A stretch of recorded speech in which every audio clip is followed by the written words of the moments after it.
y'all. Welcome back to week 2. We are so excited that you have opted in to this journey with us. Woo! We're going to have a good time. I cannot wait to dive in once again. Last week, we put the question before you, what do you do with a disobedient God, a God that goes off script? Well, if you're anything like the children of Israel, you replace him. This week, we talk about how we replace God. I brought some folks that I refuse to replace. Last week they did a good job. We brought them back again this week. Would you welcome the studio audience? Come on, y'all. What's up, y'all? How y'all doing? Yes. So glad to have y'all here. And so I'm just so excited. I got my wife right here, LaRosa. Give it up for my wife, LaRosa. So good to have you here. To talk about replacing, she hadn't replaced me after 13 years. So praise the Lord for that, right? Yeah. So, listen, last week we talked about this idea of a disobedient God.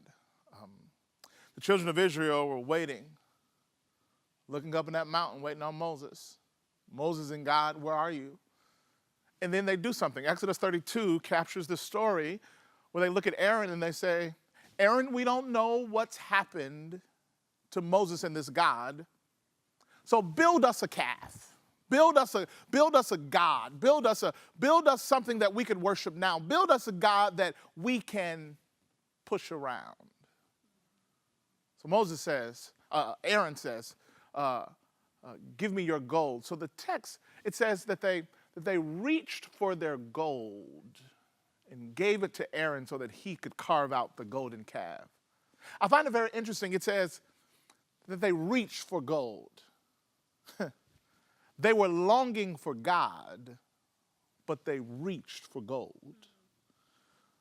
What are you longing for, and what are you reaching for? And do you know the difference? We're all longing for God, but we find ourselves reaching for gold. You got to ask the question, why did they get this golden calf? Where did this golden calf come from? What they were in Egypt, and that's what they did in Egypt. So immediately, despite the faithfulness of God, the consistency of God, despite all that God had done, as soon as God acted up, as soon as God acted according to his own will, as soon as God was disobedient, they said, all right, let's replace him. And they went back to what was familiar at the expense of the one who had been faithful. They chose what was familiar instead of sticking with the one who had been faithful. They'd seen the Red Sea open up. They had walked through on dry land. But the first time this disobedient God, this God got out of line, I replaced him. I went back to my familiar ways. Went back to the Egypt. See, you can take me out of Egypt, but the question is, can you take the Egypt out of me? They went right back to the familiar thing. The one who had been faithful. And the thing that's familiar. Ever been there? Ever saw the faithfulness of God, but you couldn't keep your heart from reaching for the wrong thing? I want to take some time. Let's ask the question. Here's the question. I want us to just take a few moments and celebrate moments of God's faithfulness. When has God been faithful? I mean, he came through. If he wouldn't have shown up, you would have been in trouble. You would have been in trouble. When was a time when God showed up and was faithful in your life? Anybody got any faithful stories? Anybody got any times of faithfulness with God? Who's got one? Oh, here you go right here. I used to work after Hurricane Katrina hit, and I thought that I would keep a job because I was educated, and then I found myself unemployed for about 4 years. And I saw God's faithfulness after the president kept extending unemployment. I thought he did it just for me, never mind the thousands of other people that needed it, but I thought he did that again just for me. But it was really God doing it just for me. God's faithfulness. Let's give it up for God's faithfulness. That's good. That's good. That's good. Plus, right here. I had postpartum depression, and I just did not see a way out. And God transformed my life. He was faithful. He just kept walking with me. Never left me. Wow.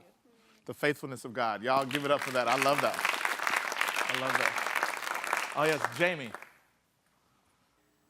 I was at my wit's end in my previous job and praying for God to show up, and I put in one resume, didn't even update it, and that was the only job interview I went on. I left management, got that position, and increased my salary by $10,000. Wow. Wow. God's faithfulness. God's faithfulness. And praise God for the tithe increase coming into the church. Amen. God's faithfulness. Becky, right here. So recently, one of my sons went through a health crisis and 2 weeks in the hospital, and I came here, and it looked like there was not a doctor that could do the surgery he needed. We prayed in one of our meetings and for another way, and within 20 minutes, I got a call that a surgeon had been found, and had already met with Logan, and his surgery was scheduled within 10 minutes. Wow. It's crazy. God's faithfulness. God's faithfulness. You can see, I bet we could go on for hours hearing stories from everyday people of God's faithfulness. And we don't even have a Red Sea experience like the children of Israel had. They'd walked on dry land through the sea. Like they had seen God's powerful hand.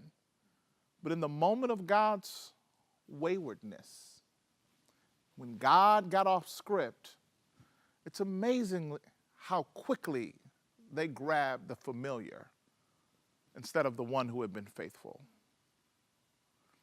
What's the familiar thing that you grab when God seems distant? What's the familiar thing that you go to? James chapter 1, verse 14 says, when we are tempted by our own lust, we find ourselves enticed and experiencing the birth of sin in our lives. Biggest implication, and what I love that James says, he says, by your own lust. Implication, we all got lust. You got lust, I got lust, all God's children got lust. We've all got areas in our life that are familiar, that when we feel that desert, when we feel that distance, we go for the familiar. Our heart, instead of grabbing the one that it's longing for, it reaches for what's familiar. We've talked about God's faithfulness, but what we don't do as Christians, we don't talk about the things that are familiar. See, I believe it's something significant in naming it.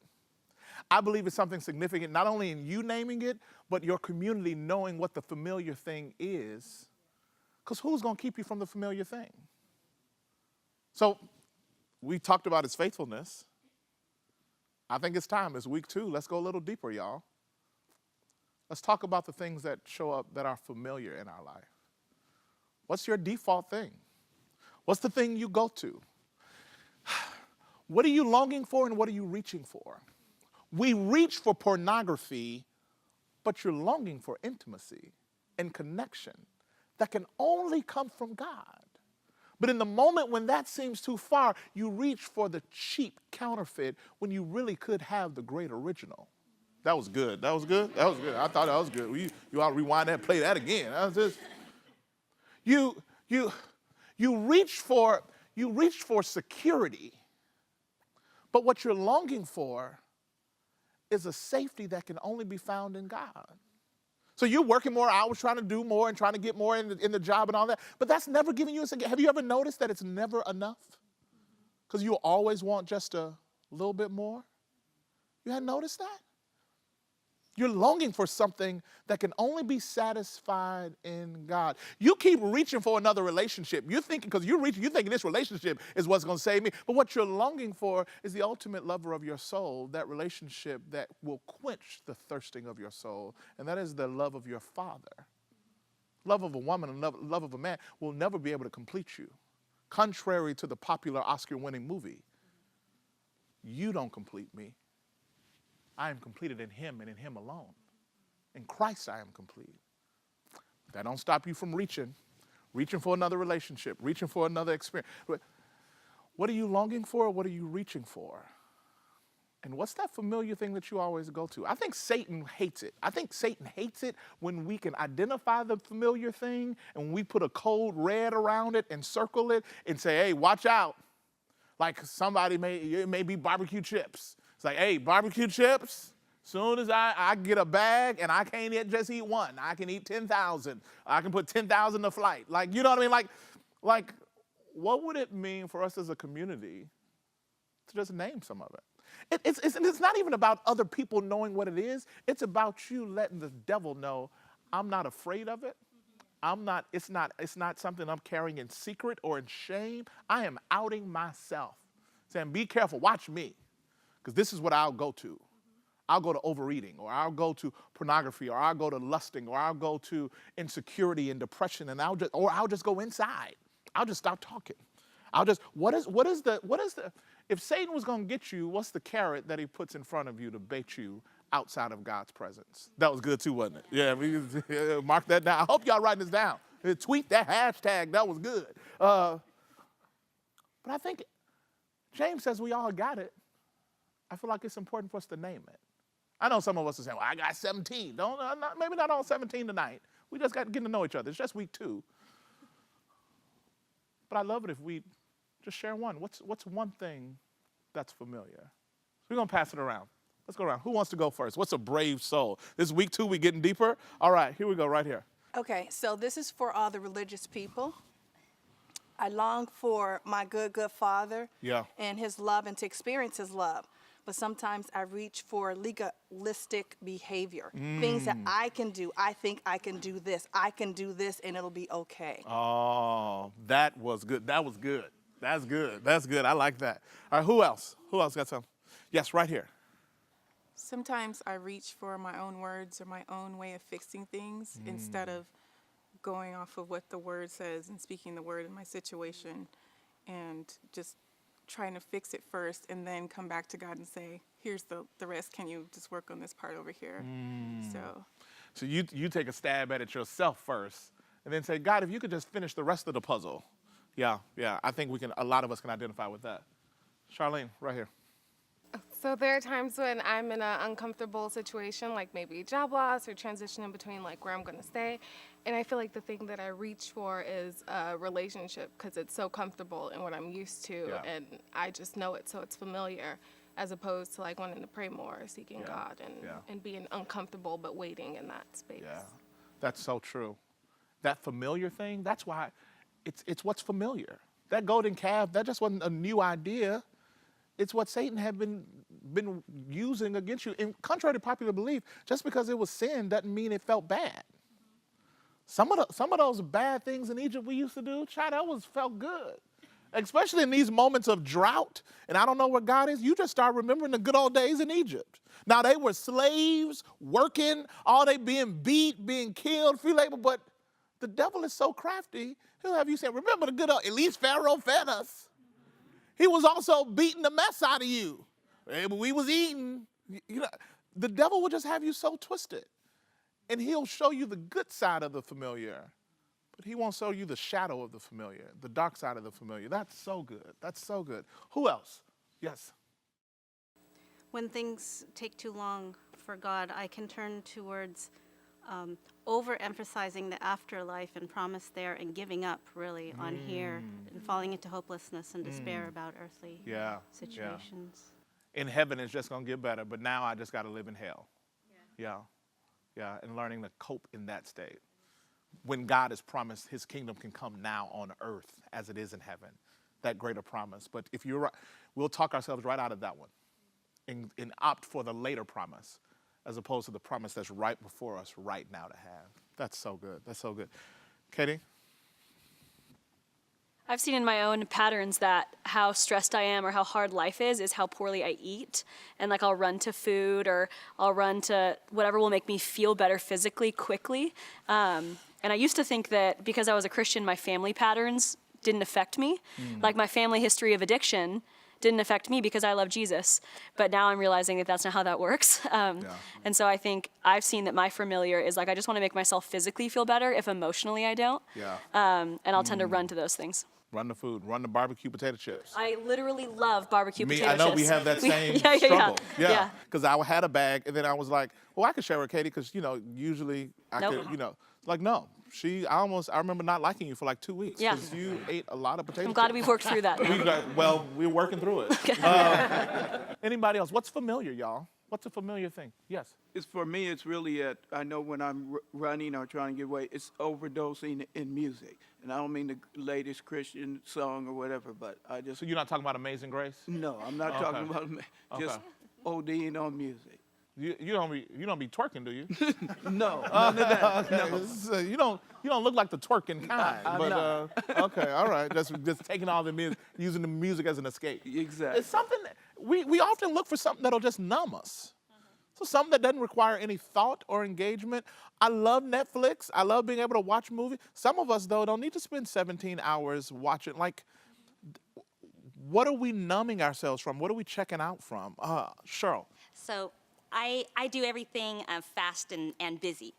And if I stay busy, then I don't have to think about what's going on or what's happening in my life or something I'm not happy about or that I'm upset with God about something. It's okay, because if I just keep myself busy, my brain doesn't have to think about it. I know you guys have heard it, but it's so powerful. If the devil can't make you bad, he'll just make you busy. Yeah. I'm not just you. I know but I'm sure there are a lot of us, we just replace it with busyness. I'll just get so busy that I can crowd out any semblings of the voice of God trying to break in and speak to me and to call to me something. Let's do a couple of more. Greg. You know, I hide. I literally just go into my apartment and hide. I'll binge watch a program on Netflix or whatever, but I'll block out all of the things that, I'm wrestling with, people, things that, that I'm dealing with. I'll hide. And that's familiar. Yeah. Like I just hide from the world. I hide from things. Yeah. And that's been familiar to me as I'm listening to everybody. It's been familiar. A very familiar thing for most of my life. Isn't it crazy how Satan can use the same thing for decades and you don't even catch the same? It's not like he's using new stuff. He's not doing any new tricks, using the same old tricks. Sam, what about you? I would say I too, like I feel like I fill up my schedule and I don't take a place of solitude or Sabbath in order to hear God, but I feel like I invite so many voices into my life, but I don't invite God's voice. So. Wow. Sam, you said it. We are so quick to invite all these other voices inside our head, and the one voice that matters the most, we ignore because he's gone off script. And we're not playing. I'm taking my ball and I'm leaving. We're not going to play together anymore. You'll never say that with your mouth because you probably got better theology than that sometimes, but with our life, we say it all the time. I'm just irritated with God and I'm disengaging him. And we just replace him. What's familiar? What's the familiar thing that you go to? Take some time and talk about the faithful things, but also take some time and ask yourself, what's the familiar thing? Where's the familiar place you go? James says we all got it. So if you sit there and act like you ain't got it, it's we all got it. I just want you to know the power in naming it. If you're going to replace God, you at least need to know the name of the thing that you're replacing God with. At least know the mistress. Ooh, that was painful, huh? It's a great way to end this session. Know her, know him, know it. Know the thing that you're replacing God with. What are you replacing him with? What are you longing for? And what are you reaching for? Do you know the difference? Y'all talk about it. We're going to keep talking.